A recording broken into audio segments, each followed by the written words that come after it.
రాత్రి వేళలో ట్రాన్స్ఫార్మర్లను పగలగొట్టి కాపర్ వైర్ను చోరీ చేసే ముఠాను అరెస్ట్ చేసినట్లు సిద్దిపేట సిపి అనురాధ తెలిపారు. మరో 3 నిందితులు పరారీలో ఉన్నారని సిపి తెలిపారు. అధిక 5 నిందితులు రాజస్థాన్కు చెందిన వారికి గుర్తించామని అన్నారు. గతంలో ఇలాంటి కేసులోనే ఓ నిందితుడు 2 ఏళ్లు జైలుకు వెళ్లాడని తెలిపారు. 2 ఏళ్లు రాష్ట్రంలోని వివిధ జిల్లాల్లో 185 కేసులలో వారు ఉన్నారని నిందితులుగా పేర్కొన్నారని అన్నారు. ఇక నిందితుల నుంచి దాదాపు 272 కేజీల కాపర్ వైరు, 3.24 లక్షల రూపాయలు, అదేవిధంగా ఒక మోటార్ సైకిల్ను స్వాధీనం చేసుకున్నట్లు సిపి అనురాధ తెలిపారు. 2 నిందితులను అరెస్ట్ చేసి జ్యుడిషియల్ రిమాండ్కు తరలించనున్నారు. కుకునూర్పల్లి పోలీస్ స్టేషన్ లిమిట్స్లో 27th మే రోజు ఎలక్ట్రిసిటీ డిపార్ట్మెంట్ ఏఈ గారు వచ్చి ఒక కంప్లైంట్ ఇవ్వడం జరిగింది. కంప్లైంట్ ఏంటి అంటే ట్రాన్స్ఫార్మర్స్లో కాపర్ వైర్ థెఫ్ట్ అవుతుంది అని.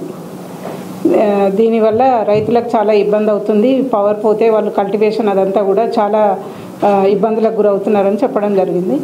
అయితే దీని మీద మేము మొత్తం వెరిఫై చేస్తే మన సిద్దిపేట డిస్ట్రిక్ట్లో టోటల్ 26 కేసెస్ రిజిస్టర్ అయినాయి ఈ ట్రాన్స్ఫార్మర్లో కాపర్ వైర్ థెఫ్ట్.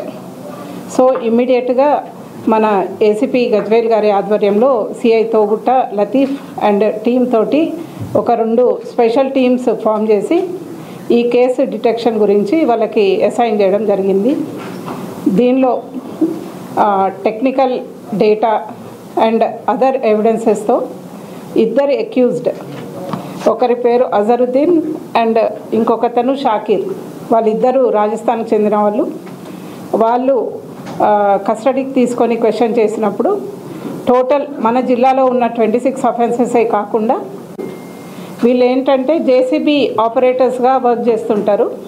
డే టైంలో జేసీబీ డ్రైవర్స్గా ఎక్కడైతే థెఫ్ట్ చేయాలనుకుంటారో ఆ డిస్ట్రిక్ట్కి వచ్చి ఆ ఏరియా మొత్తం తిరిగి అక్కడ ఎక్కడైతే ట్రాన్స్ఫార్మర్లు ఉన్నాయో ఆ ట్రాన్స్ఫార్మర్లన్నీ కూడా ఐడెంటిఫై చేసుకొని వెళ్తారు.